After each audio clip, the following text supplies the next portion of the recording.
Let's get started with the second session tonight. So, not unlike the first conversation, this is a conversation I've been waiting a while to have. So, I feel honored on one hand. I don't want to give you too much props too soon, but I feel honored on one hand to have the guest here tonight that we have. I've known this gentleman for a while too, for a minute. So, I'm hoping to have some fun with the conversation as well. But we got a lot of ground to cover because you're not a one-trick pony. You got a lot going on. I know you're a busy guy. So I'm joined here by Davion Ross. I would say serial entrepreneur, investor. I know there's a lot of hats that you're wearing these days. So, but I want to kind of start off. I want to set some basics. And I want to kind of go back to the beginning, I guess, a little bit. You're an immigrant. Right? Yes, sir. So, but not like as a small child. You came over here. How old were you when you came to the United States? Tell us a little bit about that. Yeah, that so I'm originally from Trinidad and Tobago. I got a basketball scholarship to come to the U.S. back in 1996. I was 17 years old. So now we can do the math on how old you are. All right, yeah. Fantastic. Thanks for sharing. That's okay. I'm dealing with that age thing. Yeah. You know, so. But yeah, you know, I've been here for a while. I think, you know, just a few years ago, I've been in the U.S. longer than, you know, I was in Trinidad. So no, the U.S. has been great. It's been a real blessing and honor, and you know, just a really good experience. I want to get back to the immigration issue as it relates to tech companies, and it relates to a lot of the challenges that I think entrepreneurs face. But I want to talk about the basketball thing for a second, though. Okay. I mean, you were a basketball star. Like, you came over to play basketball, but I mean, you weren't just like a bench filler at a small college in rural Kansas. You did play at a small college in rural Kansas, but I mean, you've got some accolades out there floating around, national recognition, stat categories. Yeah. So I've been, you know, I was fortunate to have a good career. It seems like it's a long time ago. Actually, not seems. It was a long time ago. Yeah. You know, as I watch my son grow up, and you know, he's 9 and he's playing hoops, and it's awesome experience. Does he know about the? He's seen some video. He's seen some video, and he was like, "Whoa, Dad, that's you." So you know, I had to. I don't jump like I used to, so I had to bring out old tape. Yeah. To set shot Ross. To let him know that like it used to be real. You know. But yeah, it's, you know, that was a great experience. I played at Benedictine College, had, you know, a good career there, and had some opportunities to go play overseas, but decided to do you know, as a computer science math degree. So decided to, you know, do engineering, which, you know, as an immigrant, when your employer says, hey, we're going to pay for your green card, that's like the holy grail right there. So I'm fortunate that I was, you know, afforded those types of opportunities. You and I have that connection too. Your first employer out of college was Sprint, right? Yes, yeah. That's right. That's a long time ago. And I'm very grateful for that opportunity because, you know, as an immigrant, you do, you know, OPT, practical training, which is a 1 year. And then you get the opportunity to get like the H-1B visa. So that was like 2-3 year periods after my first 3 year. You know, my manager and director, you know, quit Friday, called me Monday, and I was going to work with them on a startup. Quit to go start a company, right? Yeah, quit to go start Evergence management consulting firm, and I did the same. You know, quit right after he called me, quit and went over there and was, you know, I was like 4th employee.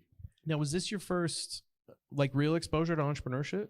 Or no, yeah. I have always been very entrepreneurial. You know, okay. I'll give you a couple stories. So I remember being maybe 11 and saving up my allowance, and my mom came to the U.S. and I gave her, I remember it was about $200 because the ratio was like 5-1 Trinidad to the U.S. And you know, I was like, hey, go on the streets of New York, buy baseball caps. I'm gonna go back to something.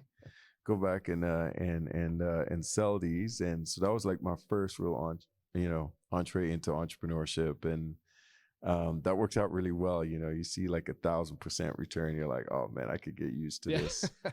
So that was like my first real entree into entrepreneurship. And then also when I was a senior in college, the other computer science major and I, we did a project. I'll see if anybody, you know, it was this social networking platform where you could actually connect with your friends and learn about what your friends are doing and post cool videos and pictures about your friends.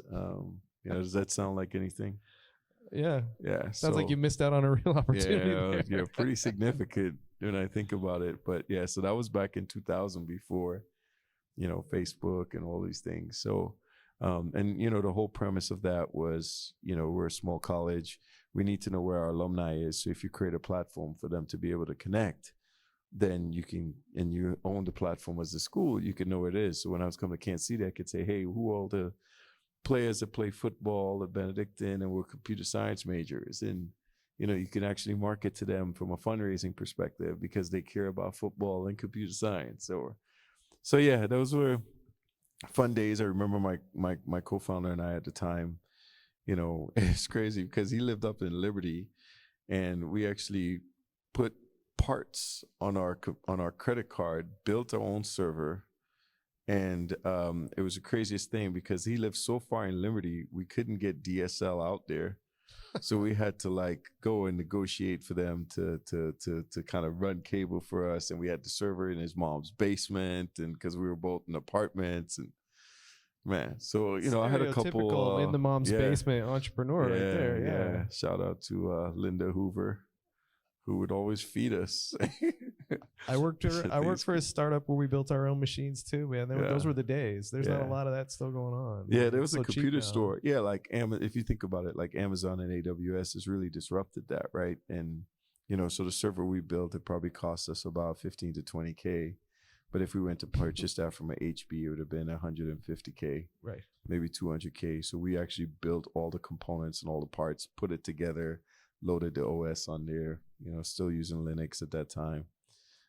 So yeah, and can you think about how AWS has really disrupted the market? Now you sign up and you get free until you hit a certain level. So that just wasn't, there at the time, or we weren't knowledgeable of it, so yeah, fun times. So you went to Sprint, your manager left, you went with him to the company that he had started. But that led to you starting your own company. So that's right. Athletics Nation, the whole Digital Sports Ventures.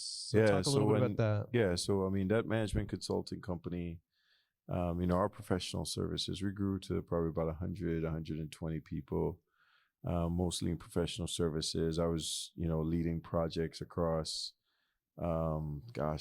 Germany, Deutsche Telekom, T-Mobile, Siemens Medical Systems in Erlangen, Germany, Research in Motion, BlackBerry in Waterloo, Kitchener, all kind of projects across the U.S., Ford, I mean, you name it, B&H Photo Video out of New York, a bunch of companies in Cupertino in the Valley. So we lead in these big implementations, and then that company got acquired by a public company. I decided that was not the time because I'd been inspired because I was there from the beginning, of it being built, sold to a public company. So I decided to do my own thing. I went through this whole process of, evaluating what was powerful for me, what was I passionate about. Ended up being sports and tech, and then started Digital Sports Ventures, where we syndicated college sports video to websites and mobile devices. That was back in 2007. No, sorry, that's not 2007. That was in 2000. Yeah, that was in 2007. Yeah. So, it's been a fun ride, and that was a great experience. We exited that company to a top 5 ad network out of New York. And how many years from the inception of 7 to 11, 7 to 11. And then I had to spend a year under the golden handcuffs. So that's a pretty quick turn though on an exit. Yeah. It wasn't by any means. I'd call it like somewhere between a double and a triple, Right. Yeah. But it was a good opportunity, Gave you some taste, cash, put some cash in pocket so you can actually start your other deal, do a little bit of investing. So it wasn't anything crazy, but it was good. So then, so Shot Tracker. Yeah. So how did Shot Tracker start? So you're a year under the golden handcuffs. Yeah. And then I did a bunch of stuff, right? I did some software development. Right. And, right. I had a dev shop where we had probably about 100 developers just globally.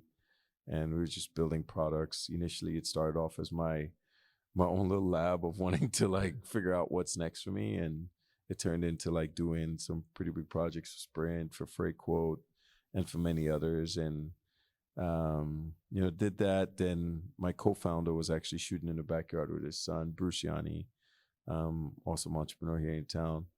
And, he called me up. He's like, look, dude, I knew you led the nation and you were a shooter, and, I know you did tech. How can we solve this? And then we came up with Shot Tracker, which, that was initially, it was this whole thing about you can't improve what you don't measure. We still live by that, but it was more of a consumer facing product. Right. In the market, where you'd put the sensor on your wrist, sensor in your net, and you'd be able to shoot, and we'd keep track of your makes or misses. It's evolved into like a whole other animal, and that's kudos to just an amazing group of humans on our team. We have an incredible group of people, which, man, the team is everything. And, here we are today, we've got college basketball is big for us. A lot of folks don't know this, but last year we did the last 5 Chiefs games, which was kind of under the radar. Football, here we go. Testing with the NFL. We just got done, doing the SWAC-MEAC challenge with ESPN, and we got another bowl game starting in December 17th. So now we've got football, basketball. We just installed at, one of the NHL teams. Doing some testing, so really early stages, but it's been a emotional roller coaster. Sprinkle COVID in there, and it gets even more. The delta of the highs and lows get even more. Yeah, devastating to a lot of different communities in a lot of different ways. And I know the in-person sports, that was kind of your calling card at the time. You guys were wiring up arenas. You were doing a whole lot. And that really had an impact on you guys. I want to kind of pivot the conversation though. I'd love to talk about Shot Tracker and talk about a lot of the things you're doing, but I got, as an entrepreneur, I got a lot of questions for you, and I think you can share a lot of insight. So the first one is, the celebrity status of entrepreneurs, right? This idea that, and I think in Kansas City, you're on that stratosphere of people when they think about entrepreneurs, successful entrepreneurs. What's your thought on the idea that we celebrate entrepreneurs in that manner? I mean, you and I have had a lot of conversations about the grind, and like the work that goes into, startups and starting a company and being successful. Yeah, look, I mean, starting a company is hard. There's no question about it. And I mean, I like the idea of them celebrating entrepreneurs because most times it's a thankless job, right? And it's a lonely job because I think, a lot of the time you're dealing with the monster in your head, right? You're somewhat the CEO of multiple families for your team. You got to go raise the capital. You have so much responsibility for your team, and it's just a hard job, and it requires a lot of work, and having a great team makes it so much easier. But look, I think that a lot of people see the newspaper headlines, right? But they don't see the crying in your basement or not knowing how to make payroll, or bad meeting with investors, or the 387 no's that you got before you got one yes. So I think that I think it's great to be celebrated, you know what I mean, but there's like a whole reality side of it, right? Sometimes we're balancing families, we're balancing work, we're balancing everything that goes into that life. And it's probably one of the toughest jobs that, I think that's out there. And, look, the celebration is cool, but at the end of the day, you got to come back and execute and deal with all the challenges. And sometimes, there's not a lot of folks that have an appreciation for that, and that work that gets in. They just see the headlines and you're like, oh yeah, overnight success, woohoo. That just happened last night, when you don't see the how many nights before where you didn't leave the office till late and that type of stuff. So I think there's this idea. So I was having a conversation with one of the investors at Intel Capital, and they were talking about how they would invest in first generation entrepreneurs, and then they would skip them from their next. Like if they had a successful exit, they were reluctant to invest in them the next time. Mm-hmm. They would wait till the third time. Yeah. Because they didn't want their heads got big, and they wanted them to go through the like challenges again. Yeah. And then come out hungry on the other side. And I laughed when I thought about that. But the reason I bring it up now is we have this mindset that, hey, this person went through an exit. They're going to be successul the next time. Talk to me a little bit about the difference between a software business and a hardware business. Oh my goodness. Do we have drinks here? Yeah. I'm going to need a drink to talk about that. Because I mean, it's not the same like starting a business, isn't, you know, yeah. Hardware does not compile as easy as software. That's for dang sure. Look, it's tough, right? And, you know, I think part of it was like, you know, I had a software company, but, you know, we were dealing with more like video, right? So Digital Sports Ventures would take rights from the broadcast partners and syndicate it. So, you know, in our peak, it was like Yahoo, ESPN, and us, right? We were streaming 1.4 million videos a day, which, you know, now that's like nothing, right? When you look at TikTok and that type of stuff. But if you think about that back in 2007, right, like those were real numbers, right?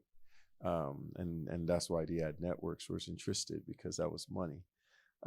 So, you know, went through that process and, you know, then decided to start a hardware company. And man, the challenges and the things that you deal with are night and day. I mean, we had to spend a bunch of capital. Shoot, you had a hardware company during a pandemic where like supply chain and everything just like crapped. Oh my goodness. So it's been, the hardware side of it is tough. I don't know if I'll ever do hardware again. You know, we didn't just like recycle stuff. We invented stuff. Mm-hmm. So for instance, if you know about us, you know that we have a rechargeable basketball, right? Well, you can't just plug that in. You know, you have to actually create resonant charging. Resonant charging is charging over a distance. So you can't just plug in your basketball because it won't work, right? So, I mean, we went through a process of sourcing a chip, and they had never done it before. So they failed with the largest phone manufacturer right now and one of the largest watch manufacturers. And those guys had bigger budgets than we did. Right. Much bigger budgets, because one is $1 trillion company, right? And they failed with those two companies. And we come in like, okay, we're going to flash our S and solve this. And we did, but it was like a couple $1 million and 18 months later. You know, so hardware is hard. That's why it's called hardware. Yeah, hardware is hard. And it's probably one of the most challenging things. I mean, in college, you know, I was a computer science degree, but, you know, I had like one hardware classes, and I had like a, you know, like a registry class, which is more firmware development, that type of stuff. But I didn't have a ton of, I mean, like I had to learn a bunch of stuff. Now I'm fairly knowledgeable. Like I still can't, like, I can read schematics, but I still not going to design anybody's schematics, you know? Yeah. That's what double E's do. But it's one of those things where it is legit hard, and it's very different, and it adds, you know, like somebody comes to you with a software problem and you say, oh, that's a bug. Give me 2 seconds. I found it. Hit refresh, recompile, or push it to the server. Test it now. I mean, you fail on something like hardware, you're like 6 to 8 weeks away before you can actually recycle the prototype and spin a new board. And right. So it's tough. It's capital intensive, and it's probably one of the hardest things that I've ever had to deal with. And you had the pandemic in it, and it gets even worse. Yeah, and you had a layer of hardware that was, I think, even more complex when you think about it, because it wasn't like you were prototyping and designing a new piece of hardware. You were embedding in something where you couldn't really change the physics so that's another 100 and some year old sport that you had to like upgrade, if you will, through the hardware that you were building. Yeah. So what he's talking about is, first and foremost, we had to manufacture the chip, design the chip, make sure that it could do resonant charging, make sure it was FCC approved, right? But then you have the constraints of how do you put that chip in a basketball. Now, a basketball has specifications in regards to weight, you know, how it bounces, performance, and you have to work within the confines of those specifications, and they're not willing to change it. They're not willing to be like, hey, you know what, this basketball idea is pretty cool. Let's give them a couple extra pounds. No, they're like, no, make it fit in here. Now, you know, based on history, we were fortunate that people had done some interesting things in basketball. I don't know if anybody remember, but Kobe Bryant actually had a commercial about a basketball that he'd actually, there was a pump in it. So you could spin it and get the pump out, pump your basketball, like spin it, and go back to work, right? So there were some things that we were able to leverage just because of that. And that's what we did. But, it's just crazy to think that you can take the hardware device and then have to work within those specs. And let's just say we couldn't bring our own basketball to market, so we had to work with the manufacturers. And, I was borderline stalking the people at Nike. Like, I'm talking about showing up in Portland. I know this is your building because you're not answering my emails and phone calls. And like, I borderline almost got a restraining order. But, you got to do what you got to do. Yeah, I'm with you. Yeah. I get flashbacks when I think about Nobody's in jail, y'all. Nobody's after you, man. Nobody's after you. Not anymore. Yeah. But so yeah, those are just the challenges that are associated with it. So as you think back on kind of your journey as a serial entrepreneur, the resources that were available to you, maybe when you started your first company versus the resources that might be available today, or the ones that you discovered along the way. I think you were a sandbox company. Yeah, I did. Right? Yeah, I was. I know you're a Pipeline member. Yes, sir. Like, that's how you and I think met, was through Pipeline. So how do you think about the resources and engaging the resources? And maybe more importantly, what advice would you give to first-time founders, first-time entrepreneurs, based on kind of what you know about your journey so far? Yeah, absolutely. So, I think the resources have been, exponentially, there's more resources available to us. Like, when my first company, Digital Sandbox, wasn't there. We didn't have things like Keystone. We didn't have these types of infrastructures where we can actually gather and, share stories and learn from everybody's, failures and successes. So I think there's hands down, the resources are exponentially much better. Today are much more frequent and accessible, right? Like, especially for us here in the Midwest in Kansas City. In the Valley, they had, you go on Sand Hill, New York had its thing, Boston had its thing. But for Kansas City, I think we've done a better job of bringing the resources. If to lessons to entrepreneurs right now, look, you got to try. I always say, I tell my son, you're not going to score if you don't shoot. So, if you're not going to put your shot up, then you're not ever going to score. So you got to make sure that you shoot. And then I say, leverage the resources. I think one of the things that came out of COVID that I think is really interesting is like, it's really decreased the barriers of the geographic barriers that are in place where, because people were like, oh, you want to be in my accelerator, you have to move to this city. We did that in Kansas City also, right? Right. But now people allow you to be from anywhere. I think people in the East and West Coast are starting to look at other areas where they could have better, cost of living, better life. So I think all of those are valuable things. And again, I would say, hey, you can't score if you don't shoot. So take your shot and leverage all the resources that are available to you, both, locally and nationally. So it's interesting when we talk about that we've removed some of the geographic barriers to have access to resources.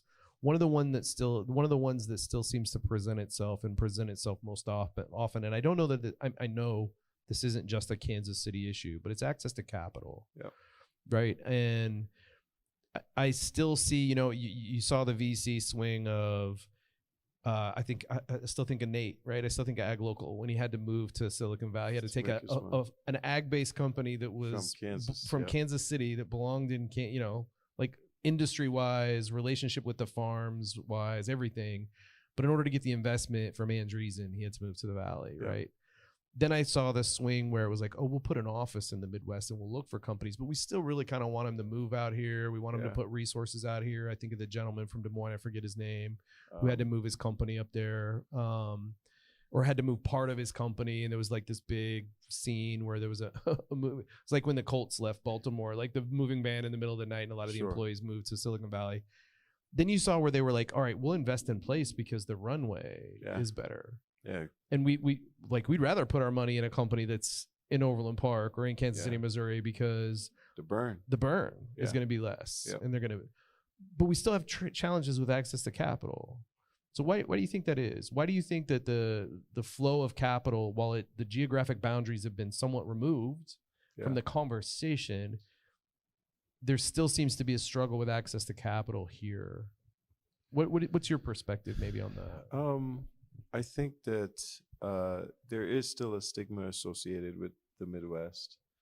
That look, I think we've come a long way, but I think that there's still a little bit of it. Like, why the Midwest?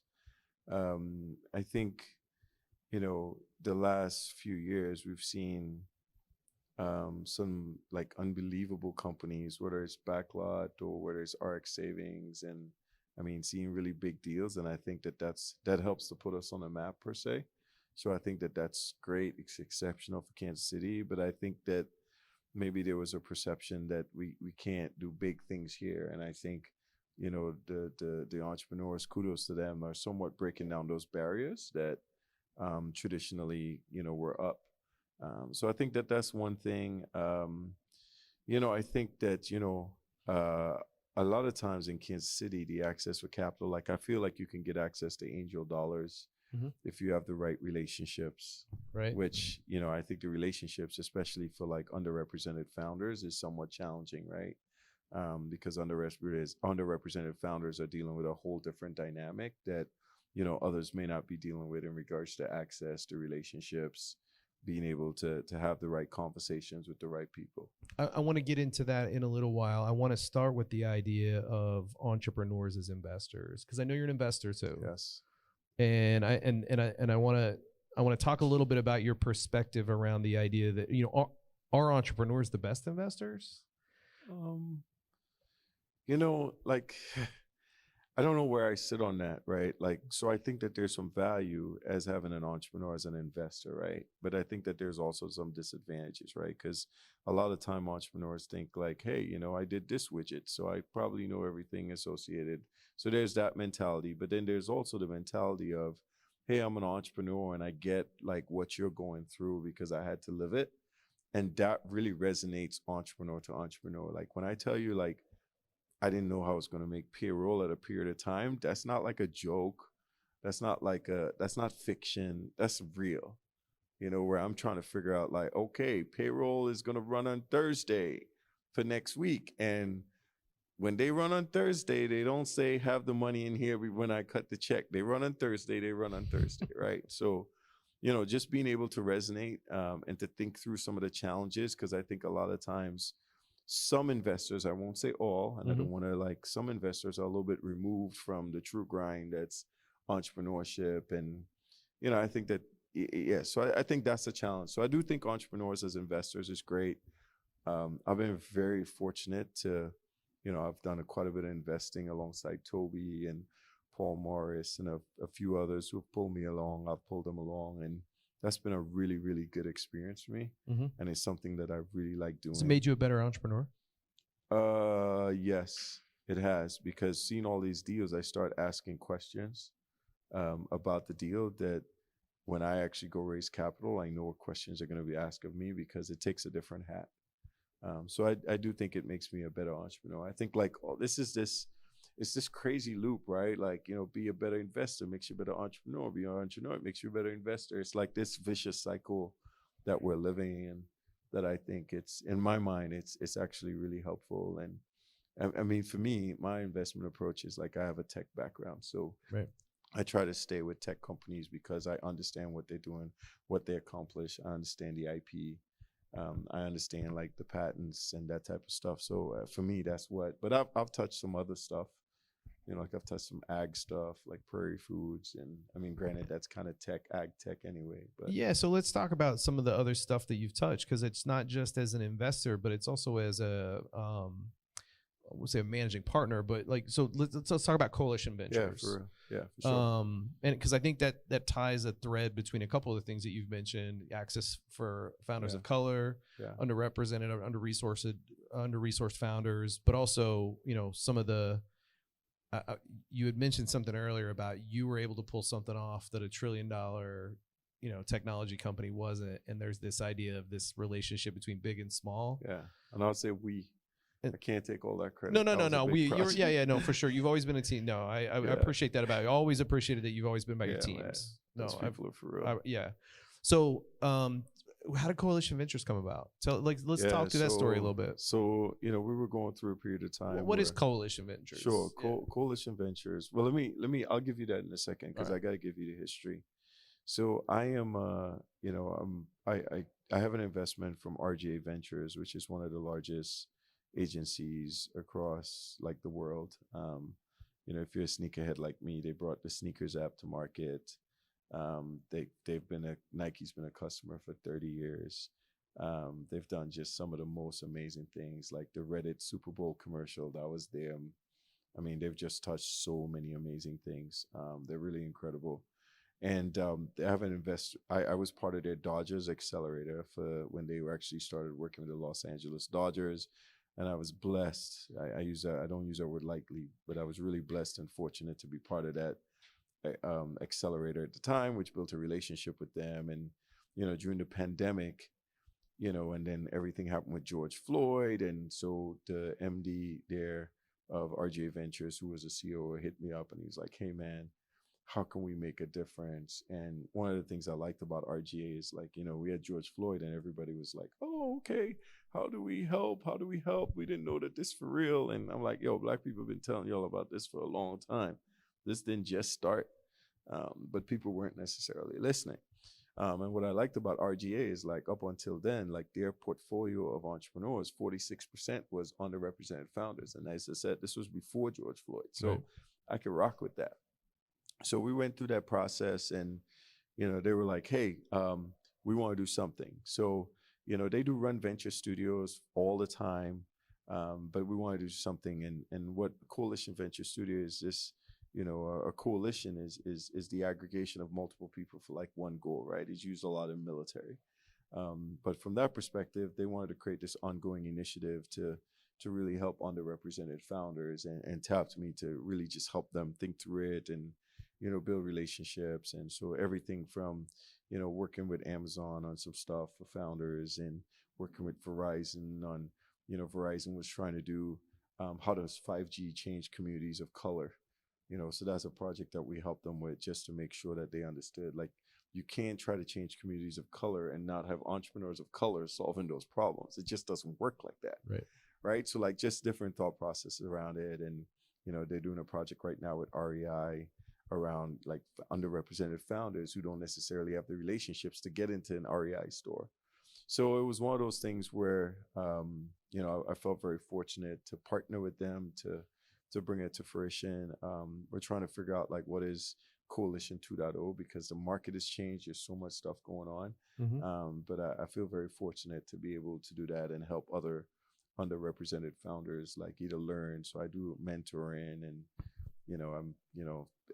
like I have a one-on-one with some of the founders just to help them think through stuff, whether it's their funding or their business models and that type of stuff. We always, in the entrepreneurial community, you hear the reference to unicorns, and it's usually in reference to, the billion-dollar companies, the ones that reach this kind of unicorn status. But, unicorns are these mythical animals. They don't exist. And I think of you in some instances as a unicorn when it comes to giving back. Yeah. And I mean that as a comment. I mean, like, not only what you're doing with Coalition, but like some of the things I've seen you start to do even in Kansas, like you've pivoted towards the civic community a little bit more. You've pivoted towards some of the work we're doing here. I appreciate your support. Yeah, for sure.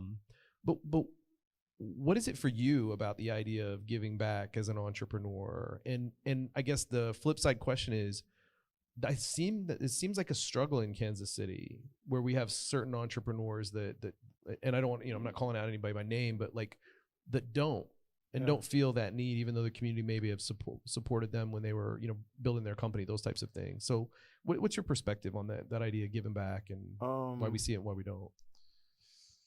That's a heavy question. I didn't come from much, I mean, like my parents always was able to put food on the table. And I mean, my family's always been about like, it takes a village, just when you grow up in Trinidad, and when you grow up in Trinidad, if you do something wrong and somebody in the village see you, you may get spanked, right? and then they're gonna call your mom and tell her, and then you're gonna get spanked from your mom, right? So it's like the village really is ensuring, It really like, takes a village. really, Yeah. it really takes a village, right? And so I've always grown up with that thought process of it takes a village, and I just feel like I have received a lot of love and encouragement and inspiration from a lot of people here.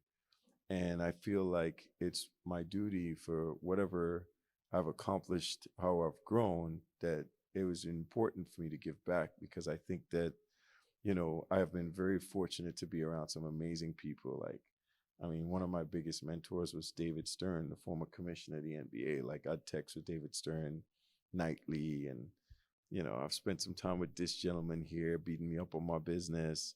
I mean, just like so many people in town in the world. So for me, I feel like, man, I've been really blessed to have people pour into me, and it's important. And I want people to, it's important for me to pour back into people. And, I look, maybe I don't always do it the right way, because sometimes, tough love doesn't work, but my whole thesis is like, it takes a village, and anything that I could do to help someone, I really take that to heart.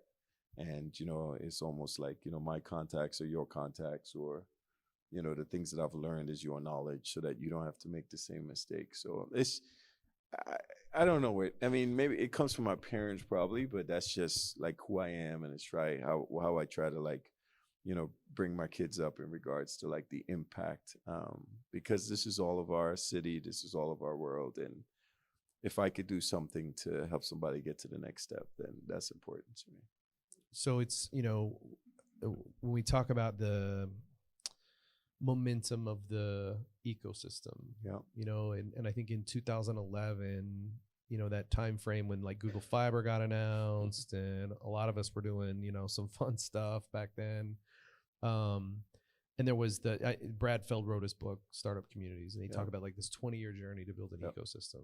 And I think that really cast a different light on the work that I wanted to go do and the work that I'm doing, and that it's a long haul.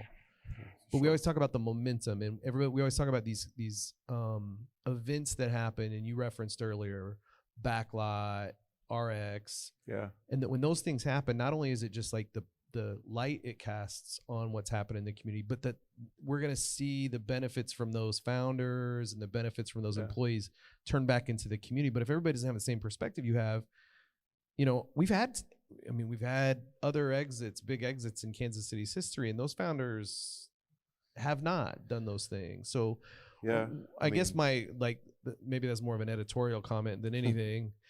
But my question is, what do you think needs to happen for Kansas City to take this next step, for Kansas City to continue kind of on this 20-year journey to become, a bigger, better innovation hub, a place where more new ventures are created? I don't feel like we have enough in the pipeline, personally. Yeah.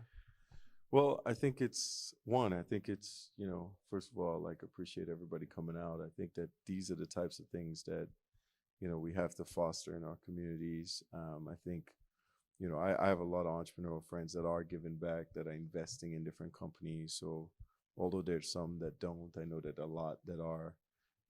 I think, it's we have to have, like, some government assistance, because there's things that they can do. I mean, I think about, like, the fellowship, like Pipeline, and how that started out of K-Tech and everything that came out of that. It was a state program, yeah. Yeah, that was a state program, right? For those of you who didn't know, that started out of K-Tech. I mean, when I think about tax credits, I mean, like, I've invested in a bunch of business where, I mean, if you think about it, right, if you drop $100, or let's just say $50K on a deal, and you get $25K in tax credits, then $25K, and you could write off 40% of that from if it goes to crap. And, look, this is entrepreneurship, so that's going to happen. But, you're losing a very small subset of your money, right? And so it minimizes the risk. So, like, all of those things, it doesn't take there's no silver bullet, right? Like, we need the keystones. We need the support from the government. We need entrepreneurs to put back in. We need entrepreneurs to lend, to extend the lending hand, and listen to somebody when they can't make payroll, when they may not need you to say anything. They just need you to listen, right? And know that, like, yo, I'm with you, dog. So I think all of these things are really, really critical to the ecosystem. And I think we got to come together.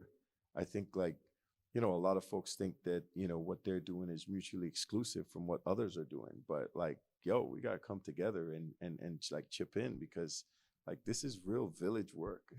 As I said, I was that kid. Like I got multiple spankings, for the same issue. I was that dude. Right. So, I mean, it takes a village in real life. And, look, I'm not saying everything is going to be perfect with the village, but we got to keep like the end in mind. It's us against the world to a certain degree. Because I tell you what, like other, Midwest type cities are coming together. So if we don't come together, and I feel like there's enough opportunity here for us to be able to really, there's enough opportunity that there's enough for everybody that we can come together. So I think those are like the big pieces that are necessary. I like the density of what's going on with the downtown. I think one of the things that Kansas City has that other cities don't have is like that lack of, density, right? Because it doesn't create as many collisions. I mean, when you think about you in the city in Manhattan, like it's events all over. People are compact, right? We're all spread out so much. Yeah. But yeah, I think these are all things that we can work through. But as I said, it really takes a village. So you're king for a day in Kansas City, and there's one thing that you get to like change about like what you see happening in relation to this topic. Like, what is that thing that I'm doing all these really deep, like hardcore. Yeah, I'm trying to put you on the spot, man. I didn't send this one to you beforehand. No, I didn't send you any. I didn't send any. Thanks for saying that. So don't let him fool you. King for a day. Is that one? I mean, you say there's no silver bullet, and I get that. Like, it takes a lot of different things, but like, what's the one thing that you think that you see that holds back the opportunity that I think we all see, right? I think a lot of us struggle with that. Yeah, I don't know if there's one thing, but I really like the idea of just the collaboration in between like all these different organizations. I like the corporate engagement. That's a big deal. You and I had talked about this before. There's like a bunch of patents sitting in some of these organizations, and if they would come out here and say, hey, we got this patent portfolio, check it out. If you got some ideas, come with it, and we'll work on it and potentially implement it. I mean, I think that could be really disruptive. I mean, we've seen how it was for Toby with iVerify. I was like an early investor there. A lot of people made good money on that deal. So I think entrepreneurs pouring back in, like, providing the recipe. It's not just investment. You said something earlier about entrepreneurs that are giving back and they're investing in companies, but it's not just money that needs to come back, right? No, there's I agree. Not those opportunities. Money's one piece of it, right? It's just being the guide, being the support. Look, life gets in the way, right? So I'm going to be real. A lot of times these guys and gals, you have some success, and life just takes, or they've neglected their family for so long that now they want to double down on the family. So life gets in the way. Let's just be real about it. But I do think you try to do the best you can, and you extend that hand. And people who know me know that, like, look, I'm hard. I'm out of town. I'm all the time. But if you text me and you say, yo, I need to chat, I'm like, all right, like, I'm jumping this Uber at 2:07. If you call at 2:09, I'm going to be out the Uber and on to something else. But I'm exaggerating the time, but I'm going to give you that time period. Hit me. You give me more than 2 minutes. I do, right? But if you call me and say, yo, I need to talk, I'm making time, because that's what life is about. That's what being human about. That's what extending the hand. That's about changing the landscape. So I think, we just need to continue doing more of that and get more connected with other entrepreneurs to try and move the needle. I'm hopeful that the next generation of civic leaders hears you, in terms of, because I think there's a traditional view out there that is gradually, I don't want to say dying off, but in some instances that's the case. But I think we're disconnected. I think there's a huge disconnect from reality there, right? And you're talking about between the traditional kind of views and of what happened in civic. Yeah, I think that's where we have to get back in sync, right? So the things that worked yesterday are not going to work today. We're in a different type of economy. We're in a different type of environment. I mean, we all lived through COVID. So, I mean, we got to be disruptive. We got to be entrepreneurial. We got to be nimble. We got to be creative. So I do think it takes a different mindset. that will help us get to the next level. And we got to find the right people who have that mindset. Look, man, I feel very fortunate to call you a friend and to be someone who's been able to work beside you for a while. And I am extremely grateful for you sharing your perspective with others. So Absolutely. Thanks for being here. Thanks for sharing your story. Thanks for sharing some of your insights. I hope you come back and do this again. I only extend that to every guest, so I don't want you to. I do not feel special. Yeah, no, you are. So seriously, Davion, thanks for what you do, not only for your employees and for your company, but thanks for what you do for Kansas City. Thanks for making sure that there's something there for the people who are coming up after you. Absolutely. And then you do that traditional kind of reach back and lend a hand to those that are coming up behind you. So it shows, and there's a reason why people hold you in the esteem they do. So I appreciate you, man. Thanks. Yeah. I mean, those means a lot. So thank you. Thanks. Awesome. No questions for Dave. Oh, there we go. All right. Now everybody had a chance to think about it. Think about their question. Now you're all right. Do you have any insight into the current state of things with VC and angel investment? Yeah, it's it's messy right now. It's very, very messy. There's a lot of capital on the sidelines because people are waiting. As you can imagine, if you have, capital in the bank and in the market and what's going on in the market right now, it's really tough. I know for fundraising, it's kind of tough out there. We're seeing, we went through about the last 24 months where, the valuations were crazy, and we're seeing those come back down. And, I think people are sitting on the sidelines just waiting for companies that have, great opportunity, but are, potentially cash strapped. And so, yeah, that's kind of what I'm seeing in the market. I know a few friends who, have raised capital, who are in the process of raising capital, and it's a little bit harder. So, I think we're all just trying to tighten up and try to figure out what's the next move. But yeah, it's a challenging environment right now from a VC perspective, from an investment perspective. Now, angels may be a little bit different, and by no means is this a general statement for all, but just the overall general, just capital markets have been a little bit challenging.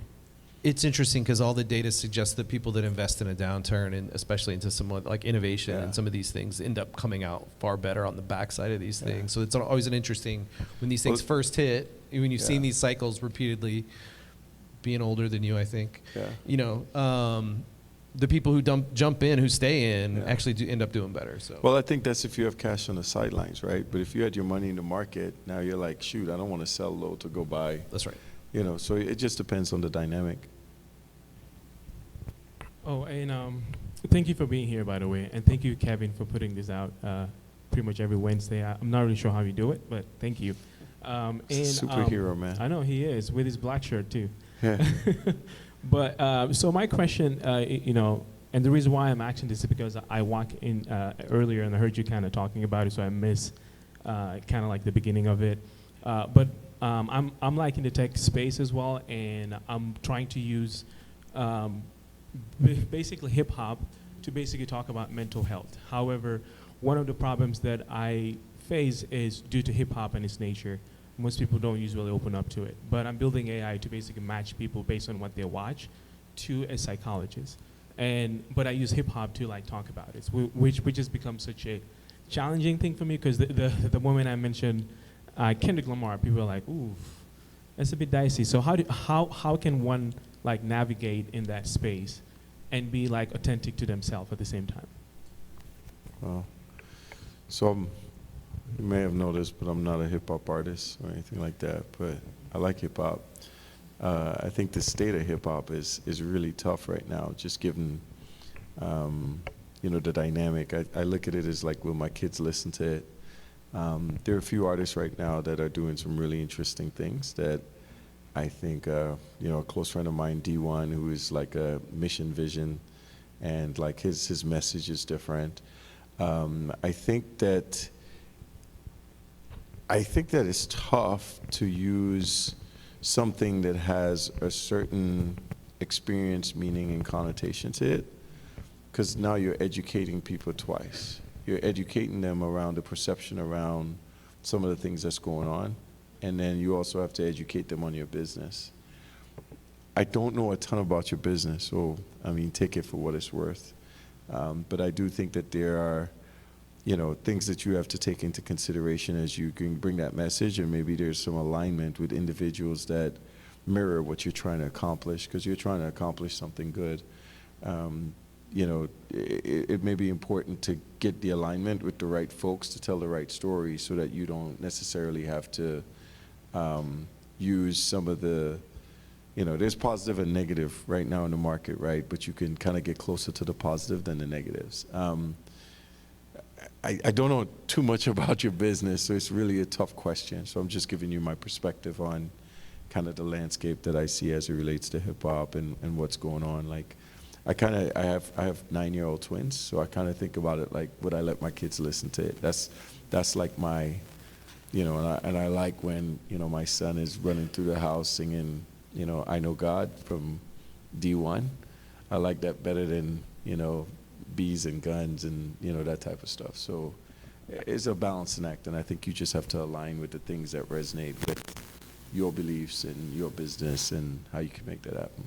I wish I had more for you, but I just don't know enough about your business. Sorry?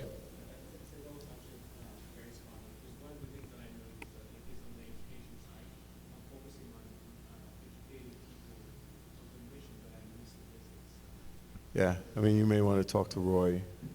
Rappin' Roy. Roy Scott I mean, was here for the Social Venture Studio, if you guys missed that. Yeah, Roy made a transition, in regards to the music he put out based on his kids, right? Like, can my kids listen to my music? So that may be an interesting person for you. And he's really tuned into the hip-hop scene, and he's someone that I mentored, so tell you I sent him. Davion, thanks, man. I want to be respectful to our next panel, get them up here as well. So thanks for your time. I appreciate it. Beckham, thanks for hanging out with the crew here. Appreciate you being here as well. I don't know where he went. He's hopefully still tucked over there in a corner. But again, man, we'll have you back. I appreciate you being here.